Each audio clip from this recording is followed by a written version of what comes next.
Welcome to the Moving Past You radio show, a show about identifying, confronting, and embracing the obstacles that block and delay us in walking in our divine purpose. Each week, we delve into the complexities and rewards of walking in your purpose. Now, here's your host, Juanita Gaynor. Good evening, everyone. Thank you for being here on this evening.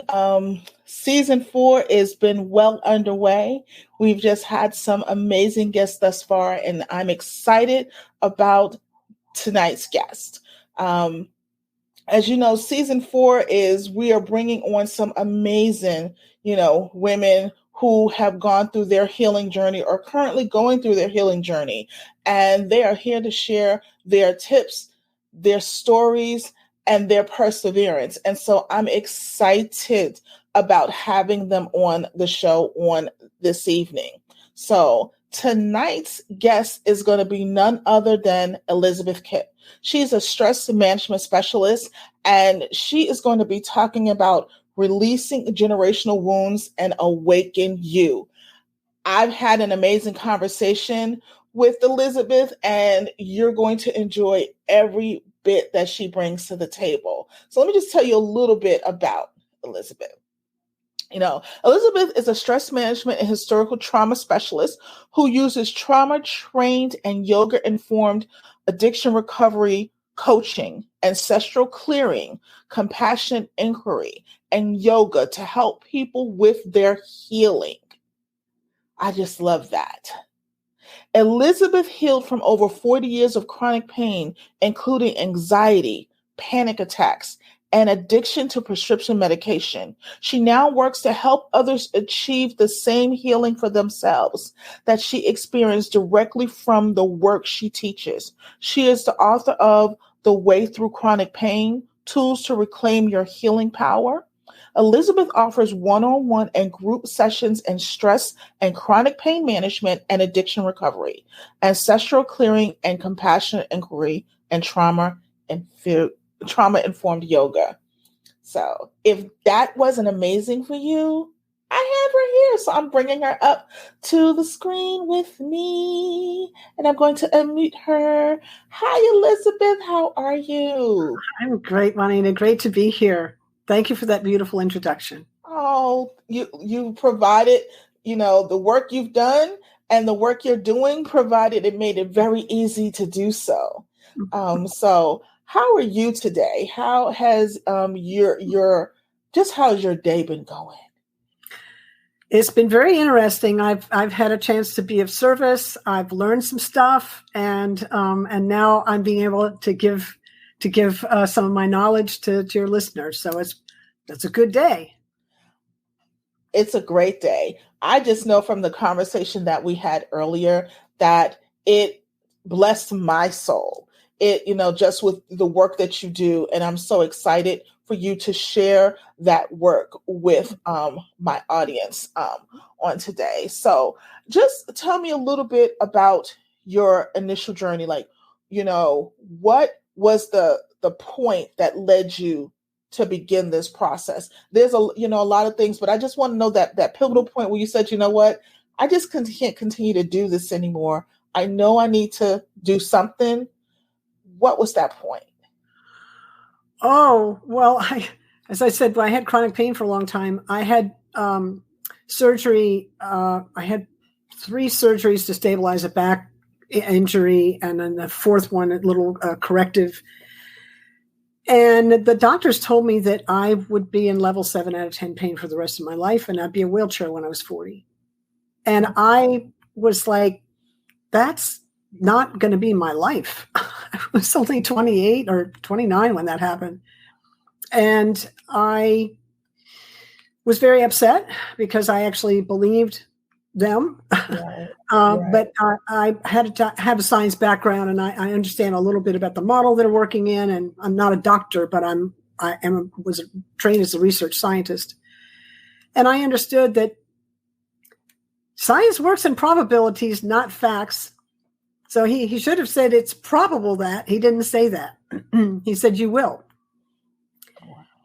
And he also was forgetting that the model he was working in is limited by definition.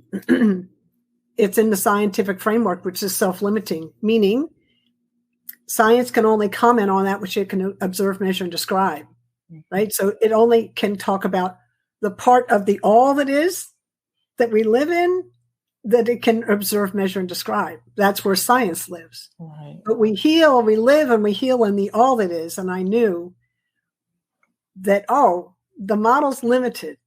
It's telling me more about the limitation of the model than it's telling me about the body's ability to heal.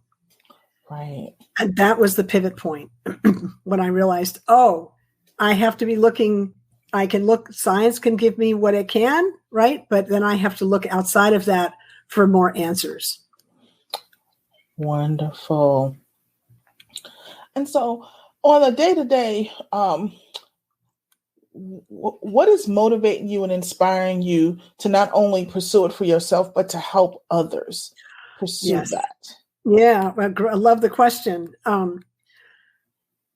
I remember lying in a hospital bed and a nurse had just come in to take care of me. And there were so many people that took care of me during all those years. And I remember her walking out, and I was so grateful for her and everyone else that had supported me through this journey. And I said to myself, not if, because there was a question at the time, but when, right? Determined, right? When I heal, I hope that I can support others just a little bit like all these people have supported me. So I really felt like I had an obligation to kind of give back for so much that was given to me. And then it turns out, I didn't even realize it at the time, but having, a 40-year experience of chronic pain and healing from it, it just gave me all kinds of experience to be able to help others that are suffering, physical, mental, emotional, spiritual. It doesn't matter what kind of pain it is. The brain can't tell the difference between one kind and another. It all sends the same signal. It hurts to the brain. Right. So the brain can't tell the difference between a broken bone and a broken heart. Yeah. So, I hear that. I want you to elaborate a little bit more on that, because I think with people when they're dealing with trauma, whether it's physical trauma or emotional trauma, I think they think it's different aspects. Like there's supposed to be some trigger that says it's different. I want you to elaborate on what you stated and how it identifies. So I'm gonna give you the floor. So chronic pain, in my experience, is actually the result of unresolved trauma. And trauma it's not so much what happened to us, it's what happened inside of us because of what happened to us. Yeah, we get disconnected from others. We get disconnected from our true selves. We have to protect ourselves, and so we lose our authenticity. And we get disconnected from a source, from God, right? We get very isolated in that space. It's one of the effects of trauma. Chronic pain, an outcome of trauma, meaning any pain that's felt 15 days out of 30 for 3 months or more is chronic. So unresolved trauma creates pressure in the system, whether it's physical, emotional, spiritual, mental, psychological, any of that. It creates pressure in the system. Depression, I call that deep pressure, right? Because we're holding on to something, we can't resolve it. We're kind of stuck in an energy frequency. I'm not sure if that answers your question. No, it really does, because it actually goes on to something else that I'm going to just kind of weave in there, because I think I know myself personally, when it comes to trauma, like I'm sitting there and I'm listening because it hit me, because a lot of things, like once you heal from certain things, you no longer want to do certain things or be in certain things, because now you don't have that pressure of having to be someplace or somewhere or somehow.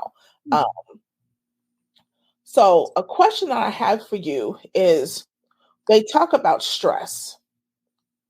How I believe, for me personally, I believe stress is a direct correlation of trauma, but can you identify, maybe speak a little on how it potentially relates? Because I think people think it's really two different things. I think it correlates, but I really believe that it's two, different things. I mean, the same thing.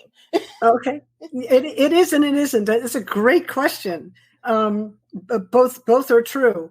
So the body has a stress response, right? And when we get stressed in life, it activates and it gives us a signal: fight, flight, shut down, run, whatever, something, right? Act, a signal to act. Okay. When we have trauma, and so we have an activation, and then we deal with the thing, and then the stress response goes back to normal. Okay. That's a normal person. Say, stress response gets activated, they deal with the stress, back to normal. You're back to balance. Stress response isn't on anymore. In unresolved trauma and chronic pain, the stress response is activated and doesn't turn off. So you're kind of one of two things. You're hypervigilant, you're always looking for the threat, or you stop looking for the threat altogether. You're completely shut down. It's this, right? So it's like in trauma, you're stressed, but it's a stress response that's out of balance. Mm-hmm. So the question really is talking about the stress response, not stress itself. It's like stress is all around us, but it's like, how are we coping with it? Where's our resilience? Where's our window of tolerance to cope with it? In trauma, that window of tolerance shrinks, our resilience gets smaller. The good news is that we can rebuild that. We can expand our capacity to be resilient as we heal from trauma. Yeah. Oh, wow.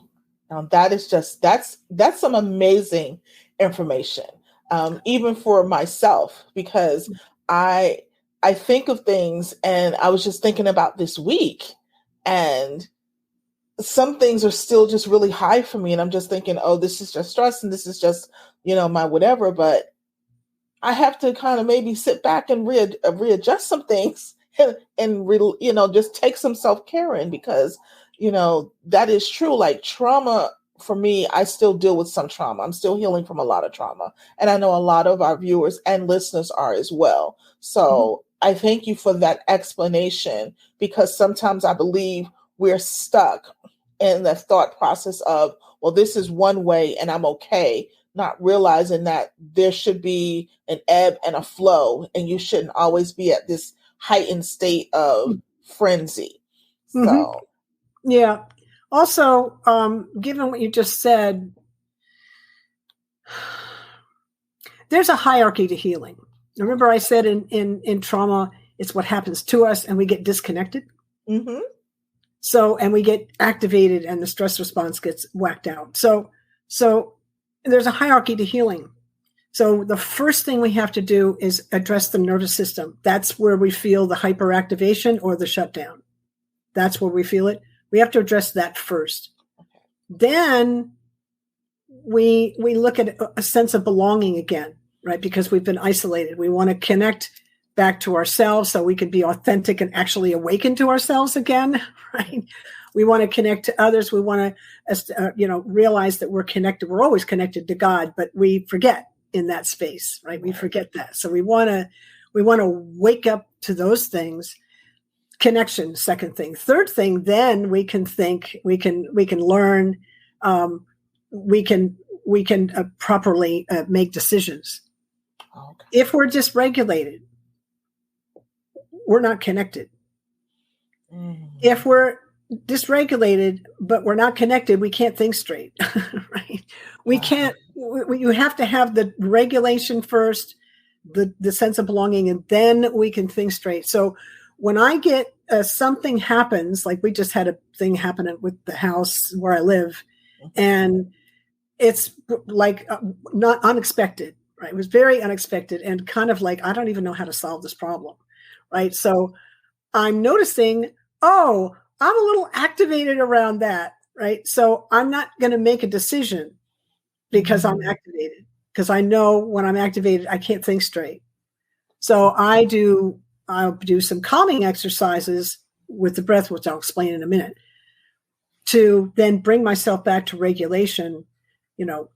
Then I realize, I'm connected back. I've got higher power here. I'm connected to God and other people. I can call help in if I need it. Then I can start solving the problem. So it's important to understand that. And the quickest way, because the nervous system, the breath really is very tuned into the nervous system. Right. If we take a long, deep breath, that actually sends a signal to the nervous system that I'm safe.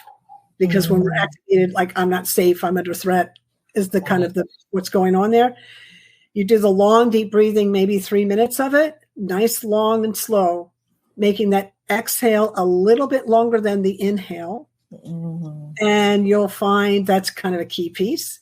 And you'll find, I'm calm again. And now I can ask for help, and I'm actually back to myself. And I realize that I've got a connection to God and all that kind of stuff. Now I can solve the problem. Right? Does that make sense? Yes, it makes perfect sense. And actually, you speaking on that is like segues into one of the other questions that I wanted to ask regarding strategies and techniques that, the listeners and yourself either can have been doing or can do to do that self-regulation, to do that connection so that you can better make decisions. So what are some techniques? And you can go into detail in whichever order would work, best for you. Sure. So the long, deep breathing is important. And the way we access that is you need to sit. Well, you could do it lying down, but it's a good idea to do it sitting up if you can. Sitting evenly on both sitting bones, straighten the back, relax the shoulders back down, and raise the heart. So you have full access to the lung. So you really can actually breathe, right? And as you inhale, relax the belly muscles so that the belly expands. And then as you exhale, at the bottom of the exhale, use those abdominal muscles to push the last of the air up out of the exhale before you take another inhale. You want to make sure that you're fully inhaling and fully exhaling. And I could spend a half an hour on why, but just trust me, it's kind of remarkable and extraordinary. We get along in life with shallow breathing most of the time, right? And we get brain fog and we get headaches and we kind of wonder what happened and we don't know, we don't feel well. Well, if you take 6 or 7 deep breaths, you actually end up flushing out all the CO2 and other toxins that are sitting at the base of the lung because you've been shallow breathing all day. You flush that out, you bring in fresh oxygen into the cells, and you're off to the races again. Right? Yes. So it's really important that they say, the yogis say, and I'm a yoga teacher, we're born on an inhale, we die on an exhale, and the quality of our life depends on the quality of the breath between that first inhale and that last exhale. That's awesome. And so when we bring a conscious breath and we're aware of our breathing, it brings a lot of healing. And as I said, the breath is connected literally to the heart. So the heart follows the breath and the mind follows the breath. So if my mind starts racing, I'm trained enough now that I'm like, what am I doing with my breath? Like my breath is short or I've stopped breathing altogether. And I bring in that long, slow, deep breath with that exhale a little bit longer, maybe a lot longer than the inhale. And the mind calms down. The heartbeat calms down. The mind calms down. The mind follows the breath. So isn't it sweet that we can leverage the breath in this way to help handle the mind? Right.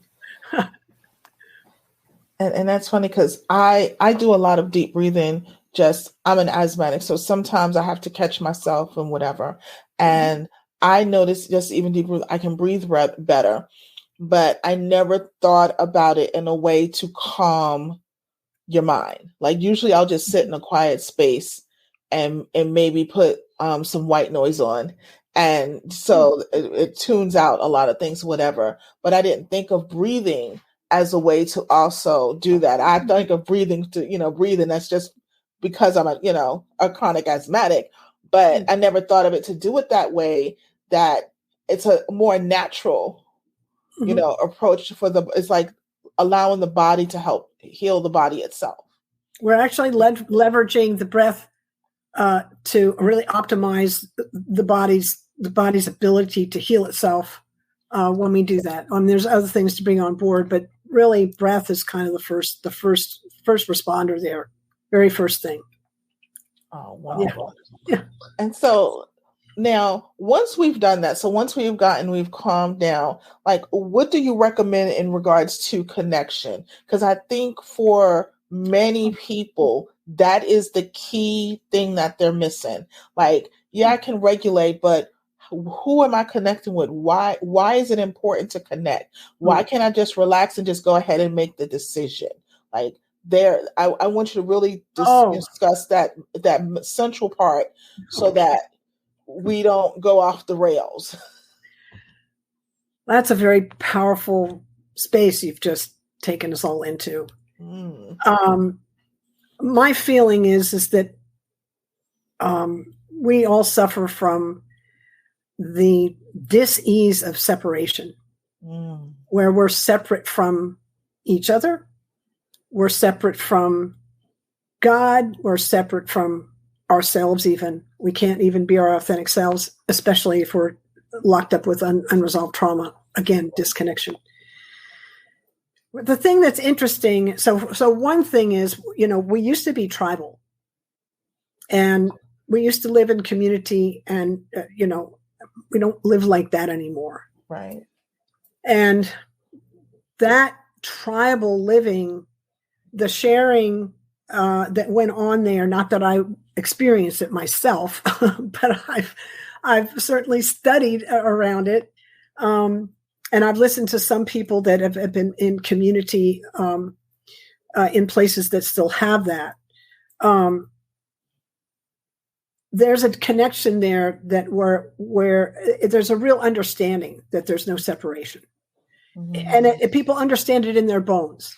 Okay. We've lost that in this culture. Yeah. And so that's an issue. Also, like, I was born that God was out there. Nobody said God is everywhere, including inside of me. I always had to reach outside of myself for God. And I was like, anyway, so it was very confusing to me. Yes. Well, the point of view that I'm coming with now is with this question is, God is everywhere. And we can have another conversation about, he's even over there where they're suffering. God's even there. Right? Yeah. The whole thing about that. God is everywhere. That means that God is in here too. So we don't have to go anywhere or do anything. We're already connected. We just forget, because we have this ego that gets upset and worried and negative or overinflated. Pick this dualism that we live in, and then we're separate again. So anytime we forget that the other is you, the other is me, you are me, I am you, we're all in one. Anytime we forget that, we're back into separation, and there's the suffering. Does that mean? And then we know, where's God? Well, God is here too, but we forget. We've kind of iced him out because we've just, again, we've become so separate. Because I just remember, just even as a child, we had the thing, it takes a village. And I remember, the certain, we call them mothers or, other mothers. They knew where everybody's child was. We was at one place. It was like everyone knew where everyone was, and they looked out, for everyone. And so that has kind of gone as, neighborhoods have, separated. A lot of the, of course, the older generation passing on and, not connecting anymore and things like that. Everyone's just living their life and doing what they feel they need to. And then it's like, where's God? Well, he's saying, as I get to say it, he's saying, I'm here, but I'm not going to impose myself if you don't want me to be there. And I think people need to also take that in the form of human relationships. You have, I guess, many of our circle is there, but they're not going to impose themselves on us if, we don't reach out and say, we need some help. So. Oh, that's the magic phrase. I need help. Yes. We have to be able to feel, and that's another thing trauma will do, is it will keep us from doing that. And we'll lose our voice. We'll get so protected that we're too shy to ask for help. So very important part of the healing from trauma is to ask for help. Remember, we ask for help, then we're connecting again. And you can't protect and connect at the same time. So when you take that step to connect, you're starting to heal because you're not protecting yourself so much. Go into that a little bit more, because I call it putting up a wall. I don't even call it protecting. I call it just icing you out altogether. And so I was thinking for me, and you can elaborate. I just know that for people who follow me and listen to me, when I always thought it was like, I can ask for some help, but I can still ice you out. And you're like saying, no, that's not it. And I know it doesn't work well together, but I want you to elaborate on why, if asking for help, that means you have to let go of trying to protect so much, because the two don't work well together. Sure. So again, I love that you brought that in, and I'm going to take us right down to the hierarchy of healing again and start with the nervous system, right? Okay. Always starting with the nervous system. We have activation, we have activity, and we have rest and digest. So the rest and digest place is when we can let go. That parasympathetic. The sympathetic is like, now I have to act. I'm going to act, right? Sometimes that sympathetic is so activated that it's that I'm protecting. It depends on kind of, but that's where the protection piece is in the sympathetic. You can't have the sympathetic nervous system activated at the same time as the parasympathetic. It doesn't work that way. So in the sympathetic is where you protect, and this parasympathetic is where you let go and connect. You can connect from there because you can relax. You see? Yeah. So what's happening with this is when I work with people now, I've gotten so trained in this, and I'm so used to working and or done my own work on myself that, like, what am I doing right now? What is this person doing? Are they connecting or protecting? Right? Are they protecting themselves? Well, if they're protecting themselves, I'm a client, and I'm the coach or the person helping. They're not feeling safe with me. It's up to me to help provide a safe space, a space for them that they feel safe enough to relax, and then we can connect. Right? And part of that, you said, how do we do that? I talked about self-regulate. I talked about the breath work for self-regulating, but also in a trauma space, when there's unresolved trauma in the system, there's this thing called co-regulation. Again, we're connecting. If you can, if you've got a friend who's you see is activated like that, and they're all upset, you can actually help them by speaking calmly. You can look at them, but don't hold their gaze, because that might be seen as a threat if you can hold their gaze. But look at them, but then kind of move your eyes. Keep the voice calm and soothing, and level, and listen to them, and then mirror back to them a little bit, but in a calm way. There's kind of a way that you can co-regulate. And our nervous systems are always talking to one another. Your nervous system is talking to my nervous system right in this moment. And our nervous systems are talking to all the listeners' nervous systems. And one of the questions that the nervous systems are asking is this a safe space for me? It's the first question we're asking. And once the nervous systems decide, oh, yes, it's a safe space, then learning can take place. So none of your listeners can learn until they feel safe in this space. Wow. And that's true. I'm a believer of that. I feel that if someone is not safe with you, they're never going to share. They're never going to allow you to, pour into them. Because, I know when I went to therapy, I realized now, and then you're talking, I realized the things that she did to let me know that she was there for me. She was there to assist me. And I stress to others that when you're helping someone or when you're reaching out to someone, I think the one thing I used to hate, especially if you think during like funeral services or when someone passes or something bad happens, they do this thing. Well, if you need anything, just ask me or just tell me. And I tell people, and you can, go into some detail about it. I tell people that's the worst response you can give to someone who is literally maybe in a crisis mode at that point. Because I feel that they may not fully know if they need anything, because at this point, they're just operating. They're just, they're on autopilot. And what I know for a lot of people is like, okay, they're making arrangements or they're doing something. They may need food. So I'm just going to find out the address. I know there's allergies. I'll make sure there's whatever. And I may send food for a week.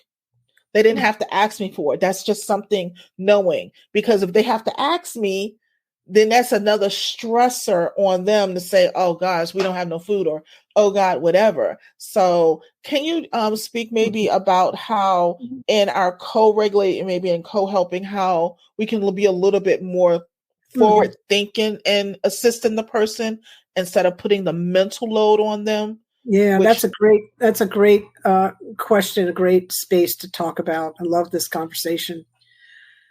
Remember, in a situation where there's a loss and there's grief, and that creates sudden change, the nervous system there, just talking the hierarchy of healing again, what's happening in the nervous system? It's in protection mode because it's under threat, because things are changing and they're not sure, like, what do I do now? So they're under in protection.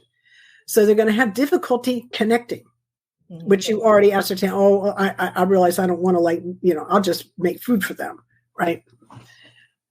Instead of saying, ask me if you need help, one thing that you might do to co-regulate, especially in that space, I don't give advice in a grief situation, because they're going through they're going through an experience, and they need to be supported.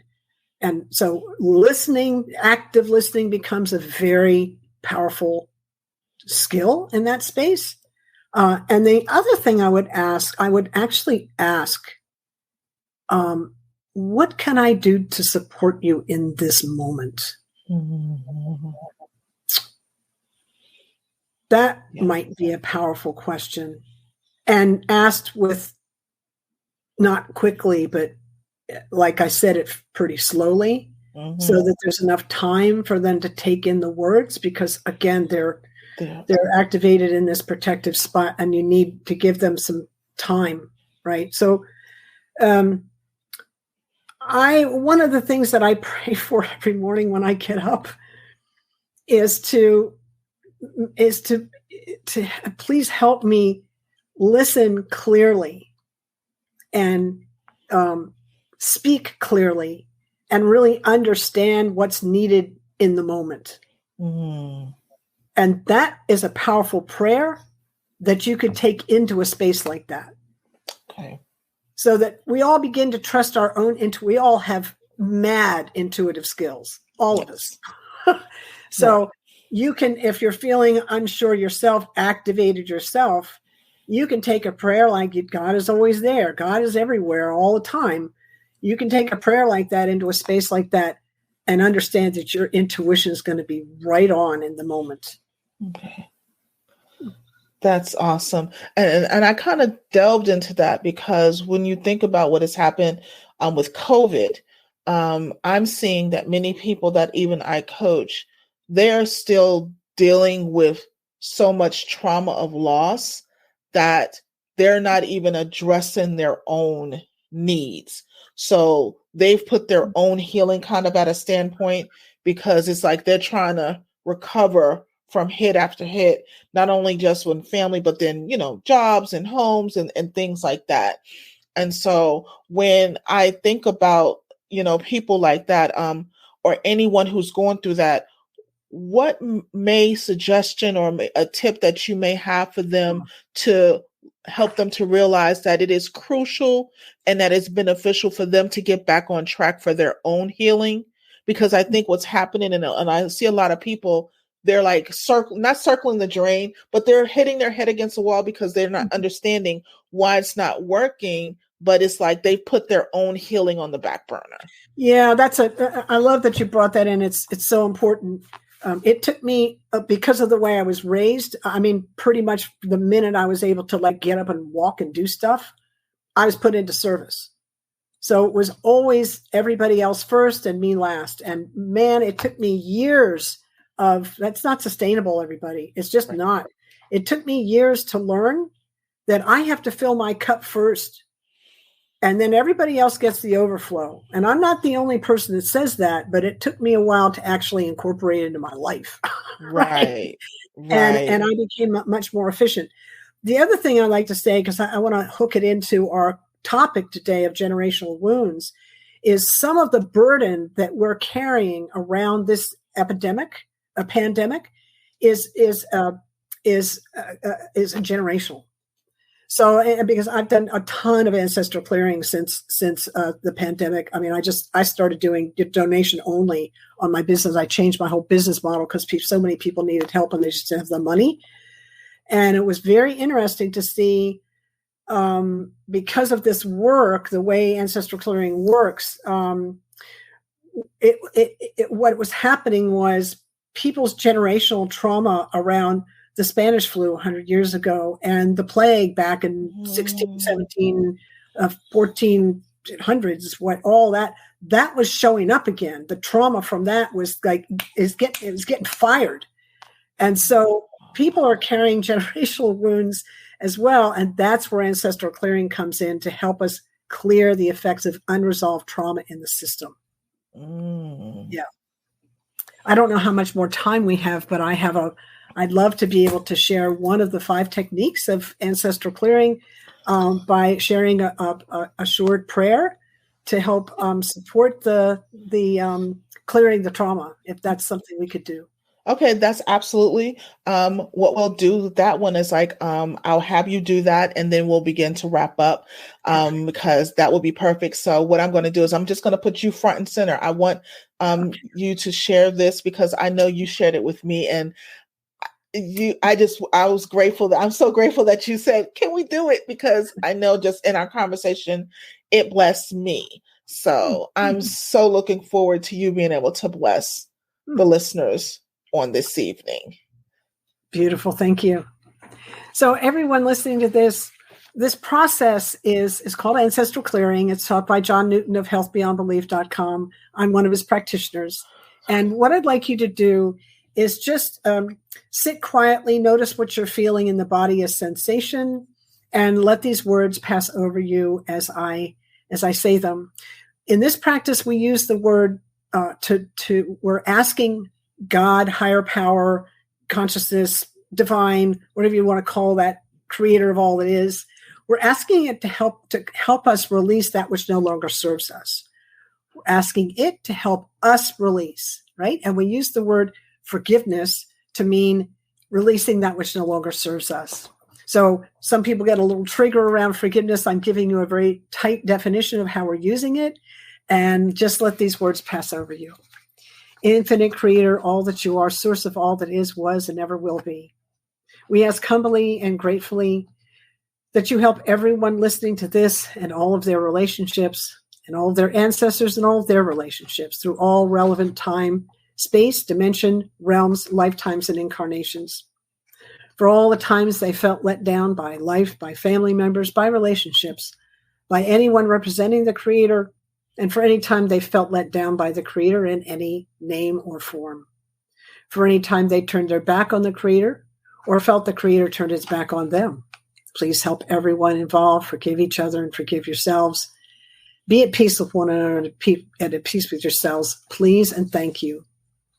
For all the times you weren't supported, nurtured, loved, and cherished the ways that you needed.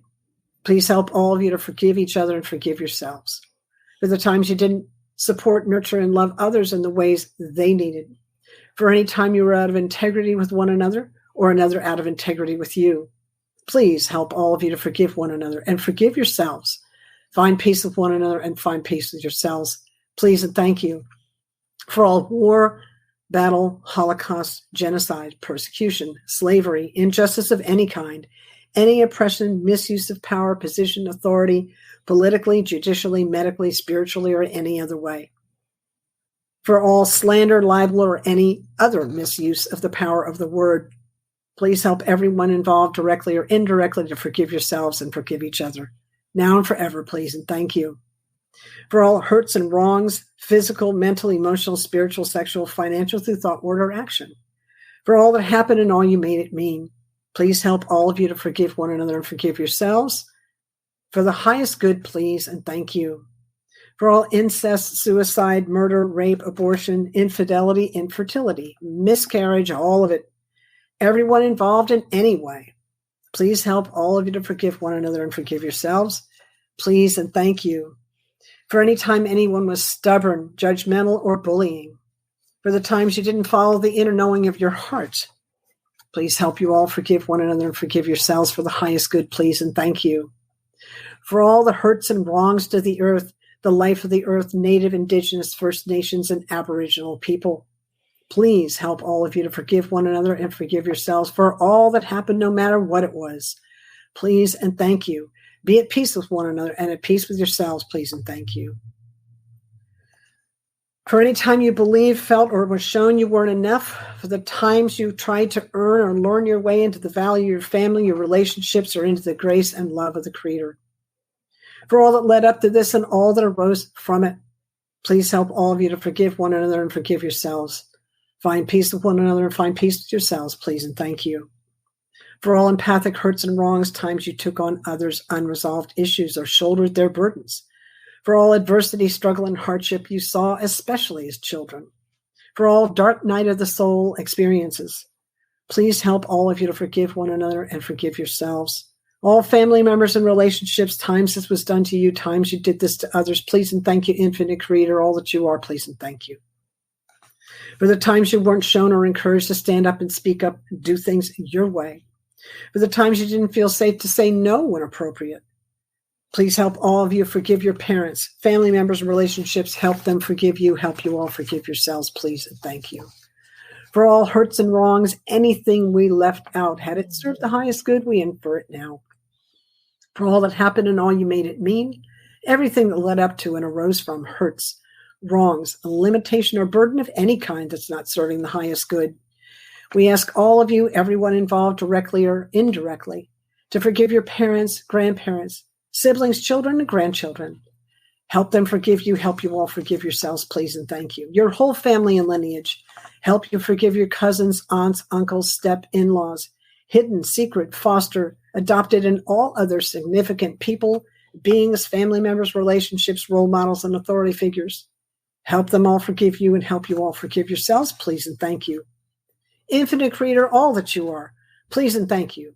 For the highest good, please help all of you release all weight, pain, burden, sin, death, debt, negativity, limitation, all superstition energy, spells, hexes, curses, white magic, black magic, real or imagined.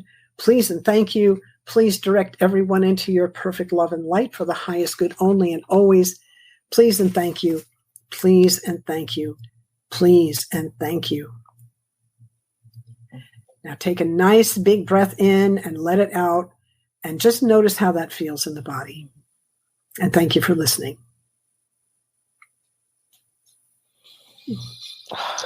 Thank you so much for that. I was so nice and relaxed, and I'm like, okay, you can't relax too much because you do have to finish hosting. So, Elizabeth, tell our listeners and our viewers how they can connect with you. Sure. Thank you. Yes, you can find me at Elizabeth, my website at elizabeth-kipp.com. You got to put a hyphen in there because elizabethkipp.com is a web designer and a photographer, and she's amazing, but she's not me. So Elizabeth-Kipp, KIPP.com. And you can find me all over social media. And I'd love to connect with you. Awesome. So I am showing those on the board thing. So again, it's Elizabeth dash Kipp, not underscore, dash Kipp.com for the website. And if by any chance you happen to miss her or whatever, you can connect with me and I can make sure that she gets any requests or information and I can get that on over to her as well. So, Elizabeth, I just want to thank you for taking the time out to have this amazing conversation, to be a blessing to my viewers and even your viewers. Because, again, what you do is amazing and it's important and it's such a blessing to others. Thank you so much, Winnie. It's been a delight to talk with you today. And I can't wait to really just share you with my audience as well. Thank you so much.